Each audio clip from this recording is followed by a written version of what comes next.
Good morning, good afternoon, good night, whatever time you're watching this video.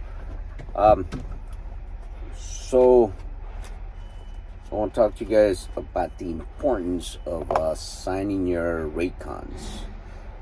You need to understand about signing these raycons, people. That is a signed contract that you are going to have with that broker or that company.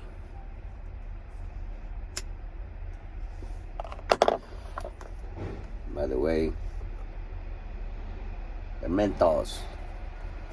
Oh, communist California cut out menthols. But I got me some. Yeah. Anyways, yes, the importance of signing your raycons. People, sign these raycons. Don't wait till after you deliver your load to sign your raycons. You got to understand something about raycons. Just because you get the raycon doesn't mean that you are for sure going to get paid. So sign your raycons. I'm going to give you a little story. Most of the videos that I post because, you know, my experience, you know, my mistakes, and them are things that I don't need anybody else to do.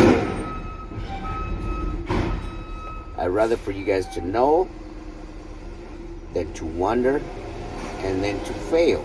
So let me give you a little story. So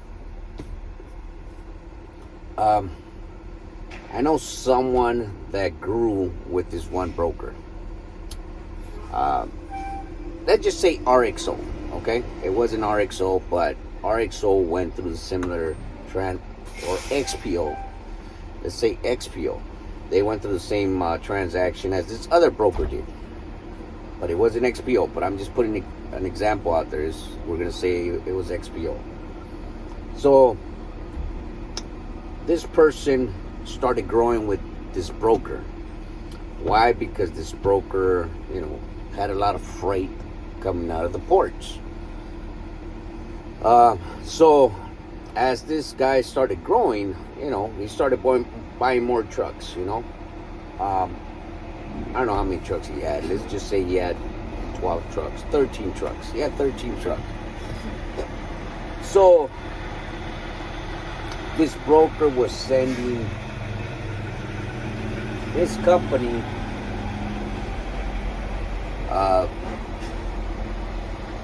close to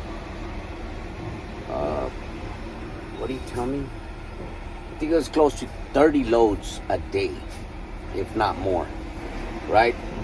So he had a verbal agreement with the broker. You know, it's too many raycons, you know, we can't sign every single one of them, so, you know, can we just do them without signing the raycons? And again, it was a verbal contract that he had with the broker. You know, it was just an agreement, a verbal agreement that he had with the broker. And the broker says, yeah, no problem, just handle it. So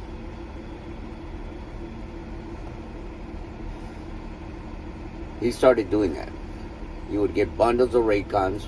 He wouldn't sign them. His dispatchers would not sign them.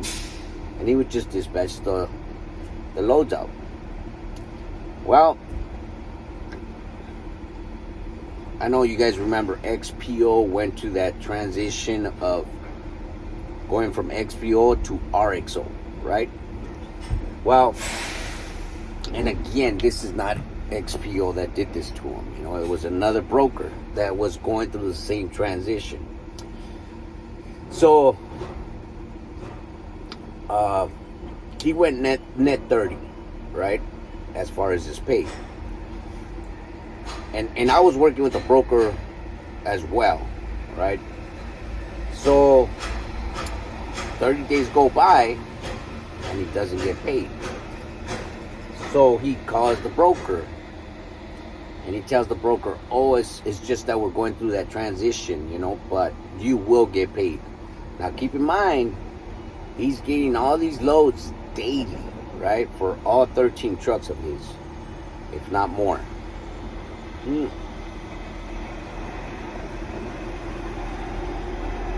A month later, he still hasn't gotten paid. I mean, 2 months later, he still hasn't gotten paid. So now the company has done the full transition, right? They've gone from XPO to RXO. And again, I'm not saying this is what XPO did or RXO.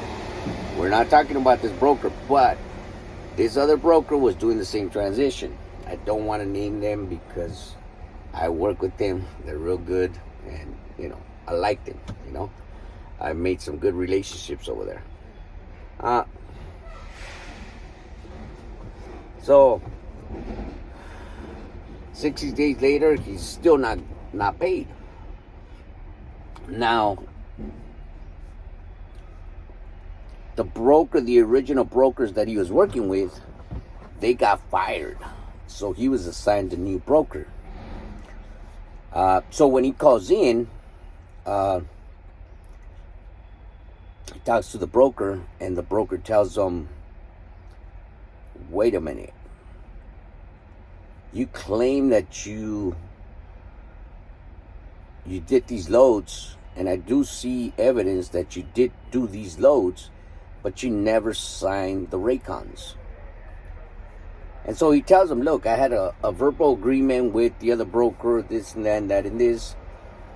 The broker says, I understand that, but a verbal agreement does not stand up in court. So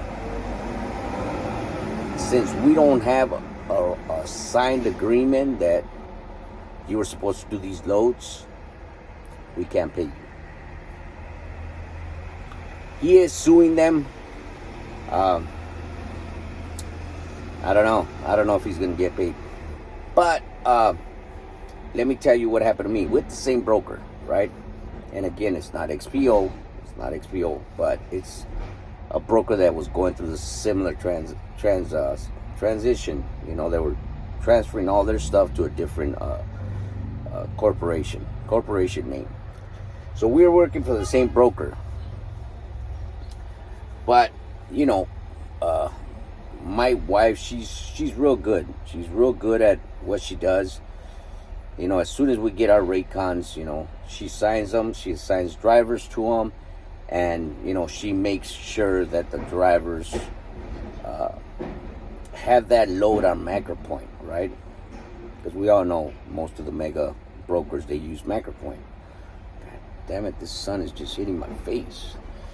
Anyways, so they owed us, that same broker, they owed us something like $62,000, right? And they're going through their transition. And us too, the same thing. We were working with a certain broker. They got fired when all this was changing, and we were assigned another broker. So we ended up calling the broker and, telling the broker, hey, what's going on? We haven't gotten paid. The broker says, let me look into it. All our raycons were signed. So it did take them a little bit. I think it took them like maybe 4 or 5 days to pay us. But they paid us. Why? Because we signed the raycons. We assigned the load to a driver, the load was on MacroPoint. He was tracking, so keep that in mind. Signing these raycons, it is very important. It's been I